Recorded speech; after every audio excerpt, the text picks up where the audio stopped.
Hello दोस्तों, स्वागत है आपका एमपी पटवारी आपकी बारी चैनल में। चलिए स्टार्ट करते हैं कंप्यूटर की क्लास। स्टार्ट करने से पहले चलिए देख लेते हैं कंप्यूटर खजाने में आज क्या क्या है। तो हम पढ़ेंगे, देखिए ये पढ़ेंगे, ये भी पढ़ेंगे, ये भी पढ़ेंगे। एक नज़र से सरसरी निगाह से देख लीजिए आप सभी लोग। चलिए स्टार्ट करते हैं। तो आज का जो टॉपिक होने जा रहा है क्लास का वो है बाइनरी मेमोरी। बाइनरी मेमोरी ये टॉपिक बहुत ही इम्पोर्टेंट है। इम्पोर्टेंट क्यों है? इसलिए इम्पोर्टेंट है क्योंकि जो प्रीवियस ईयर के एमपी पटवारी का एग्ज़ाम हुआ था 2017 में, तो हर एक शिफ्ट में इस टॉपिक से एक पेड क्वेश्चन था, एक क्वेश्चन फिक्स था। इसलिए बहुत ही इम्पोर्टेंट है। तो इसको अच्छी तरह से हम समझ लेते हैं और इसको समझने के बाद आप रिवाइज कीजिए और तोते की तरह रट लीजिए, क्योंकि बहुत ही इम्पोर्टेंट है। क्वेश्चन आना फिक्स है और व्यापम के जिस एग्जाम में कंप्यूटर से क्वेश्चन आते हैं, इस टॉपिक से क्वेश्चन फिक्स है आना। तो चलिए देखते हैं बाइनरी मेमोरी में बिट क्या होता है। तो ये बिट जो होता है कंप्यूटर में, बाइनरी मेमोरी का सबसे छोटा भाग होता है। कंप्यूटर मेमोरी का सबसे छोटा भाग होता है।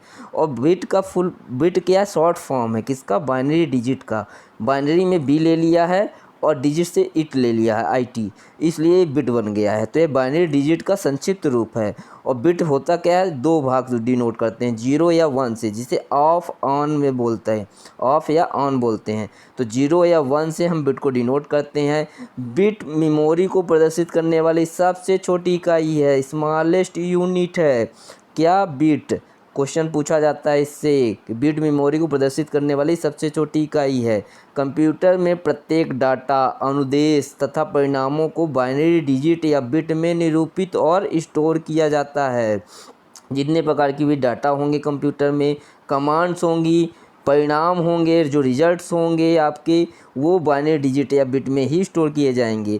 अब यदि हम 4 बिट का ग्रुप ले लें, समूह ले लें, तो उसे हम निबल बोलेंगे। क्या बोलेंगे? निबल। ये भी बाइनरी मेमोरी की यूनिट है, बट बिट से क्या है? बड़ी है।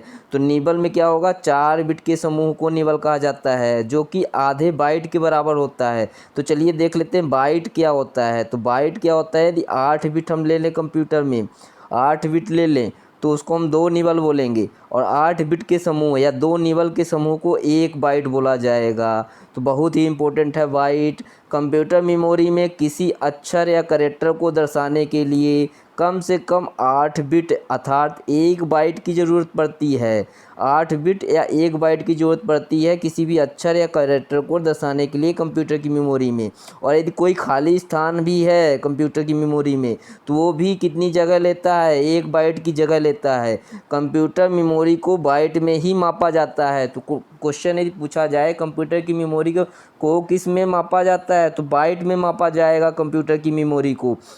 बाइट मेमोरी की वह सबसे छोटी इकाई है जिसके द्वारा किसी अंक, अक्षर या चिन्ह को निरूपित किया जा सकता है। और 1 बाइट द्वारा कुल 256 अलग अलग कैरेक्टर निरूपित किए जा सकते हैं। ये क्वेश्चन बहुत ही इंपॉर्टेंट है, स्टार्ट मार्क कर लीजिए, ये स्टार कर लीजिए इसको। 1 बाइट द्वारा कुल कितने अलग अलग कैरेक्टर निरूपित किए जा सकते हैं? 256।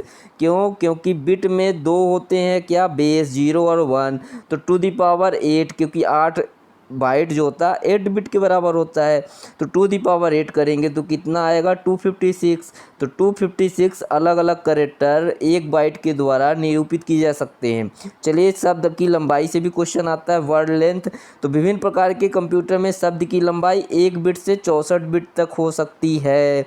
कंप्यूटर शब्द की लंबाई को कंप्यूटर के हार्डवेयर पर डिपेंड करती है। अलग अलग कंप्यूटर में जो होंगे उनमें कंप्यूटर की शब्द की लंबाई जो होगी वो अलग अलग होगी। हमने जैसे देखा 1 बिट से 64 बिट तक हो सकती है।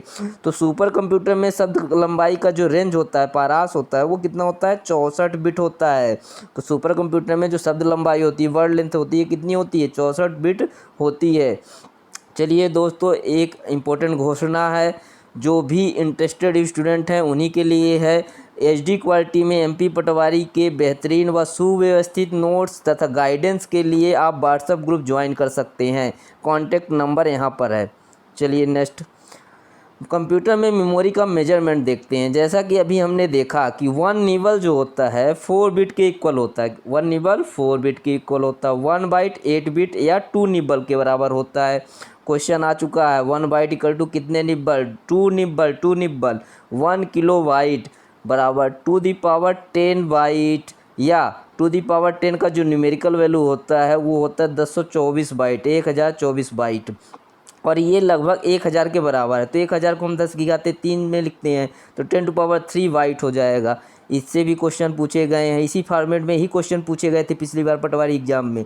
चलिए देखते हैं अब आगे। 1 मेगाबाइट, 1 मेगाबाइट होता है to the power 10 kilobyte, या टू दी पावर 20 बाइट, या टू दी पावर 6 बाइट, जो कि 10 लाख बाइट के बराबर है।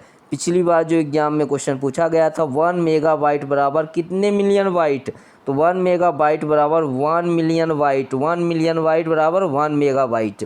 1 गीगाबाइट, ये भी पेड क्वेश्चन है, हमने डिस्कस कर चुके हैं। प्रीवियस ईयर का क्वेश्चन जो हमने एक क्लास ली थी डिस्कस किया था, 1 गीगाबाइट वाला क्वेश्चन आया था प्रीवियस ईयर एग्जाम में।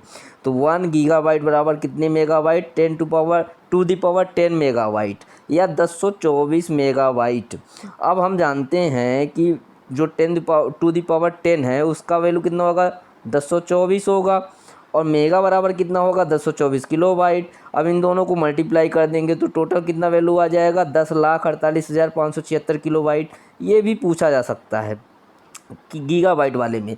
और 1 गीगाबाइट बराबर होगा टू दी पावर 20 किलोबाइट, या 10 टू पावर 9 बाइट के अप्रॉक्सीमेटली इक्वल होगा लगभग, या टू दी पावर 30 बाइट। ये एक दूसरे में इंटर कन्वर्जन है, आप लोग करके एक बार देखिएगा। अभी देख लीजिए 1 टेराबाइट इक्वल टू कितना होता है, 1024 गीगाबाइट, जो कि बराबर होगा टू दी पावर 40 बाइट के, या फिर लगभग 10 की घाते 12 बाइट के बराबर होगा। 1 पेटाबाइट बराबर होगा 1024 टेराबाइट, जो कि बराबर होगा टू दी पावर 50 बाइट के, या अप्रॉक्सीमेटली इक्वल होगा 10 टू पावर 15 बाइट के, 10 की घाते 15 बाइट की। 1 एक्साबाइट 1024 पेटाबाइट के बराबर होगा, बराबर 2 की पावर 60 बाइट, या लगभग 10 की घाते 18 बाइट के बराबर होगा। 1 जेट्टाबाइट वो क्या 1024 एक्साबाइट के बराबर होगा, या 2 की पावर 70 बाइट के, या लगभग 10 की पावर 21 बाइट के। 1 योट्टाबाइट 1024 जेट्टाबाइट के बराबर होता है, या 2 की पावर 80 बाइट के बराबर होगा, या लगभग 10 की घाते 24 बाइट के बराबर होगा। तो चलिए हम यहाँ पर देख लेते हैं एक सीक्वेंस कि ये यहाँ पर जो बिट थी सबसे छोटी यूनिट थी, फिर निब्बल आया, फिर बाइट आया, फिर kilobyte, megabyte, gigabyte, terabyte, petabyte, exabyte, zettabyte, yottabyte. तो यहाँ पर सीक्वेंस क्या है, तो ये देखिए योट्टाबाइट जो होता है ये सबसे बड़ी मेमोरी यूनिट होती है, फिर जेट्टाबाइट होगा, फिर एक्साबाइट होगा, फिर पेटाबाइट होगा, फिर टेराबाइट होगा, फिर गीगाबाइट, मेगाबाइट, किलोबाइट क्या होगी, सबसे छोटी यूनिट होगी यहाँ पर। वैसे तो बिट है, फिर बाइट है, निब्बल है, फिर बाइट है, तो लेकिन यदि किलोबाइट के टर्म में देखें तो किलोबाइट आपका क्या होगा, सबसे छोटा होगा, और योट्टाबाइट सबसे बड़ा होगा। चलिए नेक्स्ट देखते हैं। अब कई बार 224 बाइट के बराबर पूछ लिया जाता है कितने किलोबाइट, तो 224 बाइट होगा 1 किलोबाइट के बराबर है, या 1 किलोबाइट 224 बाइट के बराबर।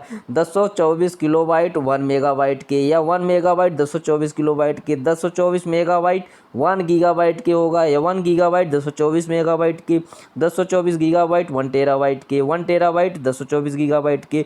224 टेराबाइट 1 पेटाबाइट के, 1 पेटाबाइट 224 टेराबाइट के। 224 पेटाबाइट 1 एक्साबाइट के, 1 एक्साबाइट 224 पेटाबाइट के। 224 एक्साबाइट 1 जेट्टाबाइट के, 1 जेट्टाबाइट 224 एक्साबाइट के। 224 जेट्टाबाइट इक्वल टू 1 योट्टाबाइट, 1 योट्टाबाइट बराबर 224 जेट्टाबाइट। तो हम यहाँ पर ये सभी इंपॉर्टेंट बाइट के फॉर्म में देख लिए हैं। बहुत ही इंपॉर्टेंट टॉपिक है, इसको समझ लीजिए, 1-2 बार लिख लीजिए, रिवीजन कीजिए, प्रैक्टिस कीजिए, और तोते की तरह रट लीजिए, क्योंकि इनसे क्वेश्चन आने वाला है इस टॉपिक से। Thank you.